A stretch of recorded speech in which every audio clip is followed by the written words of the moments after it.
Here we will discuss about the delegation of authority. As yesterday we studied about the meaning of delegation of authority, its features and steps which are involved in delegation of authority. And today's topic is about the advantages of delegation of authority, as well as after some time we will discuss about the problems of delegation of authority. So around 3 to 4 topics which is including under delegation via authorities we will discuss. So first advantage of delegation of authority is about the reduced burden of responsibility. It is the advantage in regarding to the superiors. ये जो advantage है ये superior के लिए advantage है कि whenever the superiors are giving some authority and some responsibility to their employees, their subordinate, that means they are doing they are reducing their burden of responsibility. अगर हमारी रिस्पॉन्सिबिलिटी का कुछ हिस्सा हम किसी अपने सबऑर्डिनेट को या अपने फॉलो या अपने अंडर काम करने वाले एम्प्लॉयज को दे देते हैं, दैट मीन्स कि हमारी रिस्पॉन्सिबिलिटी कुछ हद तक क्या हो जाती है, कम हो जाती है. तो यहाँ पर जो सुपीरियर है, what they are doing, they are reducing their burden of responsibility, because अब उनके बिहाफ पर कोई और पर्सन, कोई और सबऑर्डिनेट उनकी रिस्पॉन्सिबिलिटी को टेक ओवर करेगा और वर्क करेगा. Now the second advantage it is also regarding to the superior, that sharing of the workload. Whenever they giving delegation to authority to their subordinates, that means they are also sharing their workload to another. ये अपने workload का कुछ हिस्सा अपने subordinate जिनको इन्होंने work delegate किया है उनको भी क्या कर देते हैं, सौंप देते हैं, उन तक भी अपने वर्कलोड का कुछ हिस्सा शेयर कर दिया जाता है. Because now the subordinates are responsible for completion of task with full effectiveness. Next is this advantage is to regarding that to the subordinate, what that the help to grow and develop their capabilities. Who will develop their capabilities? So the subordinates who are having the authorities and responsibilities, and such responsibilities are given by their superiors. जब superiors अपने subordinates को, अपने employees को क्या करते हैं, अपनी responsibility सौंप देते हैं, that means कि जो सबऑर्डिनेट्स हैं वो खुद अपने आप को क्या करते हैं, ग्रो करते हैं, डेवलप करते हैं. क्यों? क्योंकि अभी तक अगर आपको किसी के अंडर में काम करना है, दैट मीन्स कि आप उसके दिए हुए डायरेक्शन के अकॉर्डिंग काम करेंगे. But whenever you are only the person for the full responsibility for completion of task and many things are associated with those task, तो अब आप में क्या आती है, खुद में कैपेबिलिटीज आती है कि भाई अगर इसमें कोई प्रॉब्लम आ रही है या किसी भी तरीके से मुझे जो भी सिचुएशन को सामना करना पड़ रहा है, तो हाउ विल ओवरकम फ्रॉम दो सिचुएशन, मुझे उन सिचुएशन से कैसे बाहर आना है.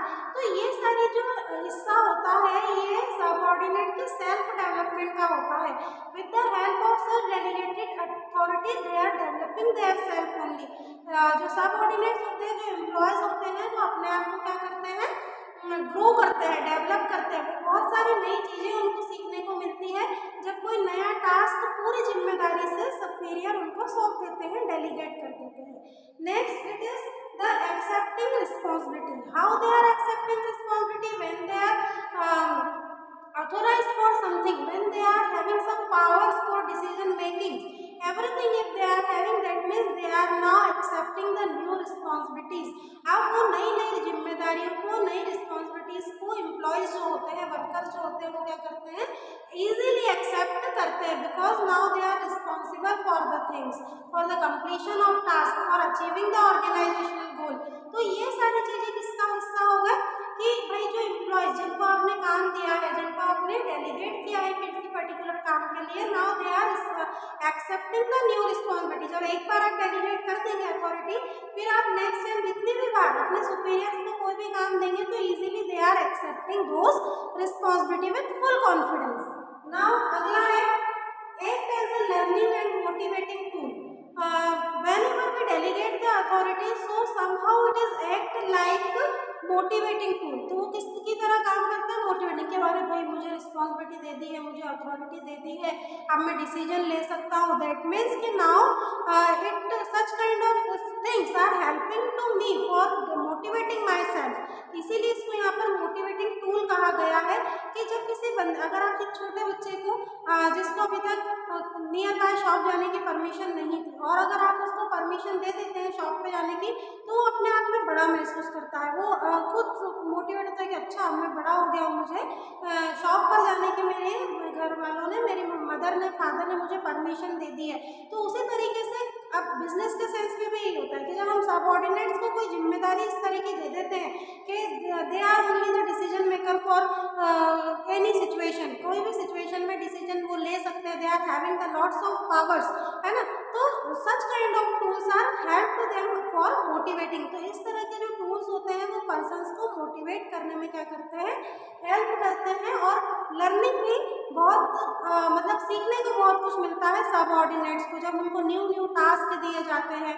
तो ये सारी चीज़। नेक्स्ट जो एडवांटेज है, it is for the organisational purpose, organisation के लिए भी एडवांटेज है, सुपीरियर के लिए, सबऑर्डिनेट्स के लिए, फिर ऑर्गेनाइजेशन के लिए। तो ऑर्गेनाइजेशन के लिए किस तरीके से होता है कि जो भी मैकेनिज्म होता है ऑर्गेनाइजेशन का, जिस भी तरीके से ऑर्गेनाइजेशन में काम किया जाता है, time to time they are taking the feedbacks, the reviews also. तो ये वहाँ से रिव्यूज लेने का काम, फीडबैक लेने का काम, क्विक डिसीजन मेकिंग, क्योंकि आप डेलीगेट कर दिया है आपने अथॉरिटी को। अभी तक कोई सिंपल मैनेजर क्या था, रिस्पॉन्सिबल था किसी भी पर्टिकुलर टास्क को करने के लिए। जब आप उसको क्या कर देते हो, डेलीगेट कर देते हो, ABCD 4 अलग अलग लोगों को आपने, 4 अलग अलग वर्कर्स को आपने क्या कर दिया, वर्क को डेलीगेट कर दिया। That means now they are taking the quick decision, जल्दी जल्दी डिसीजंस होंगे, कम्युनिकेशन बढ़ेगा, ठीक है, अपवर्ड डाउनवर्ड जो भी है। तो सारी चीजें अब जैसे लोड कम हुआ, बर्डन कम हुआ रिस्पॉन्सिबिलिटीज का, सब responsibility are sharing with their subordinates, तो they are taking the quick decisions also. क्योंकि अगर 4 अलग अलग प्रॉब्लम्स आती है तो 4 अलग अलग एम्प्लॉयज है, सबऑर्डिनेट्स है, जो क्विक डिसीजंस लेकर आने वाली प्रॉब्लम्स को, सिचुएशंस को क्या कर सकते हैं, हल कर सकते हैं, उसको सॉल्व कर सकते हैं। तो that's why here we are saying in the context of the organisation that by facilitating a better feedback mechanism, a quick decision system, quick decision लेने का सिस्टम ऑटोमेटिक डेवलप हो जाता है when the superiors are delegate their authority to their subordinates. Now we will discuss about the problems of delegation.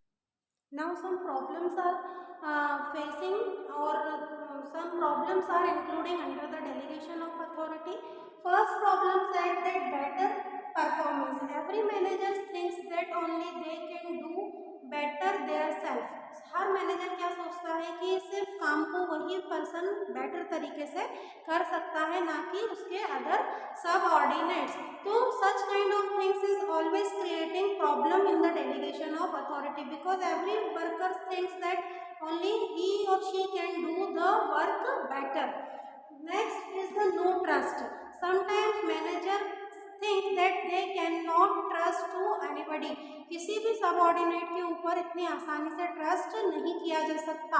तो इस तरह ये भी एक अगला इश्यू होता है in the case of delegation of authority, that the managers are not too much showing trust to their subordinates. कई बार सुपीरियर्स का ट्रस्ट नहीं होता है सबऑर्डिनेट के लिए, तो ये अगली प्रॉब्लम शो करता है डेलीगेशन ऑफ अथॉरिटी की। If you are giving some responsibility to your subordinates, so easily you have to take some trust, or you have to showing some trust on your subordinates.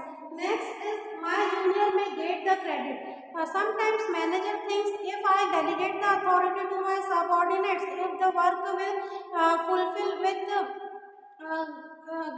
Smooth flow, है ना, अगर काम बेहतर तरीके से complete हो गया तो my junior will take all the credit, and in this case I think manager can lose their powers, their stature. अगर उसका जो एक वैल्यू बनी हुई है, उसका एक स्ट्रेचर बना हुआ है ऑर्गेनाइजेशन के अंदर, अगर काम सबऑर्डिनेट ने बेहतर तरीके से करके दे दिया तो मैनेजर, ह्यूमन बीइंग से सभी के मन में ऐसा ख्याल आ सकता है, तो वो तो मैनेजर है जो डेलीगेट कर रहा है अथॉरिटी को कि भाई अगर काम, वो भी चाहता है कहीं ना कहीं कि काम फुल मतलब एफिशिएंटली हो, इफेक्टिवली हो, लेकिन अगर काम बेहतर तरीके से हो जाता है तो उसके माइंडसेट में एक फियर सा चल रहा होता है कि my junior will get all the credit. हो सकता है कि काम अगर बेहतर तरीके से हो जाए तो मेरे जूनियर को इसका सारा क्रेडिट मिल जाए और जो मेरे पावर्स है या जो मेरा एक स्ट्रेचर है या जो मेरी एक इमेज है ऑर्गेनाइजेशन में, it may be loose.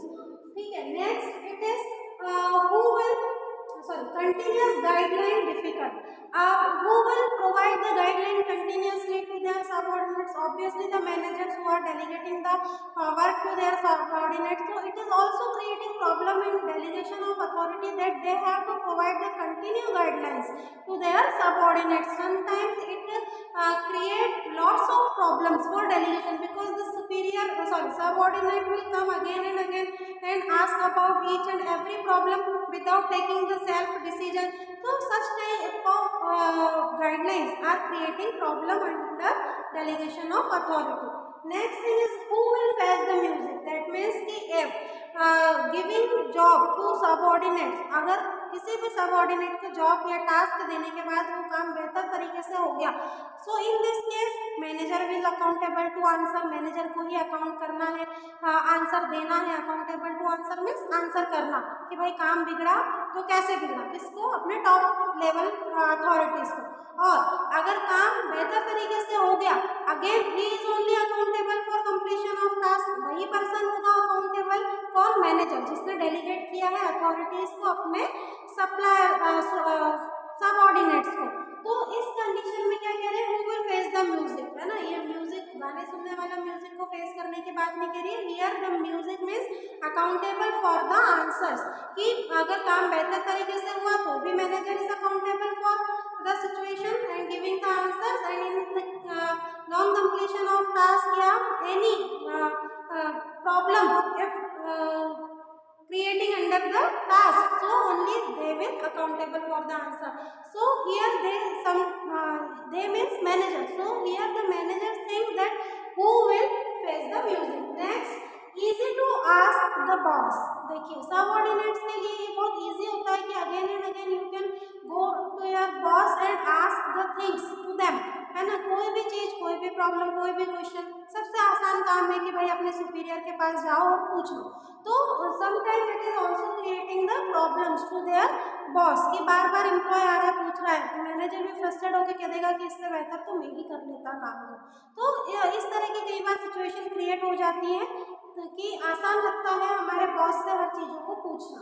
Next thing fear of criticism, कई बार जो सबऑर्डिनेट्स होते हैं उनको क्रिटिसिज्म होने का फेयर होता है कि भाई अगर काम बेहतर तरीके से नहीं किया गया तो मेरे लिए बहुत सारी आलोचनाएं मुझे सहना पड़ेगी या मुझे बहुत सारे क्रिटिसिज्म को फेस करना पड़ेगा कि भाई ये काम हमने तो इनको दे दिया था और यही बेहतर तरीके से नहीं कर पाए। अब now the subordinates are accountable for the answer, तो उन्हें किस बात का डर होता है, क्रिटिसाइज किए जाने का, कि अगर काम बेहतर तरीके से नहीं हुआ तो मुझे नेक्स्ट टाइम कोई भी टास्क देने से पहले सोचा जाएगा या हो सकता है कि मुझे टास्क ना दिया जाए या मुझे कैपेबल नहीं समझा जाए। तो क्रिटिसाइज होने के एक फियर से भी सबऑर्डिनेट्स रिलेटेड कर जाते हैं कई बार given task. Next lack of information resources, if you are giving the task to their employees or you are not into the touch with your subordinates, so sometimes they are creating or they are facing the lack of information of resources, कि भाई हमें तो जानकारी नहीं थी, तो time to time, इसलिए जब हमने एडवांटेज पढ़े थे तो हमने कम्युनिकेशन और फीडबैक के बारे में भी उसमें एक पॉइंट पढ़ा था, स्टेप्स में, सॉरी, तो उसके लिए यहाँ पर क्या किया गया है कि इंफॉर्मेशन अगर कई बार कम होती है, इंफॉर्मेशन की अगर कमी होती है, तभी भी सबऑर्डिनेट्स को बहुत सारी प्रॉब्लम्स को क्या करना पड़ता है, स्टूडेंट्स फेस करना पड़ता है। Next thing is the two overburden, already they are having lots of responsibility and next time you will give another task, another work to your subordinates, so they will get frustrated and said that I am already overburdened and now I am not accepting new responsibility and no one other task for completion, है ना, अभी से पहले मैं बहुत overburden चल रहा हूँ, ओवरबर्डन चल रही हूँ, अब मैं कोई नई रिस्पॉन्सिबिलिटी नहीं ले सकती। तो इस सिचुएशन में ज़्यादा अगर रिस्पॉन्सिबिलिटी डेलीगेट कर दी जाती है, अथॉरिटी कर दी जाती है सबऑर्डिनेट्स को, तो sometime they get frustrated and they decline to new responsibilities. Next, lack of self confidence, if they get failure for completion of task, तो they very only accountable for the answers to manager को उन्हें क्या करना पड़ेगा, answer करना पड़ेगा if they are fail.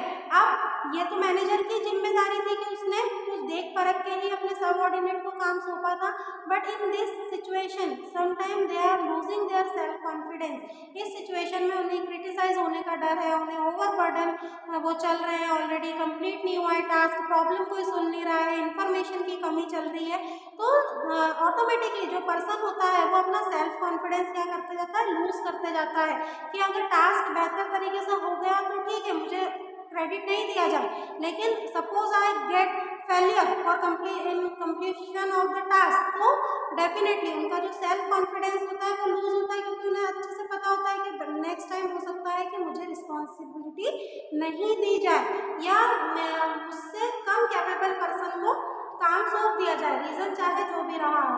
तो this all are the problems which are facing by the delegation of authority. Such topic that the delegation of authority with the problems, advantage, steps and features is completed now. Thank you.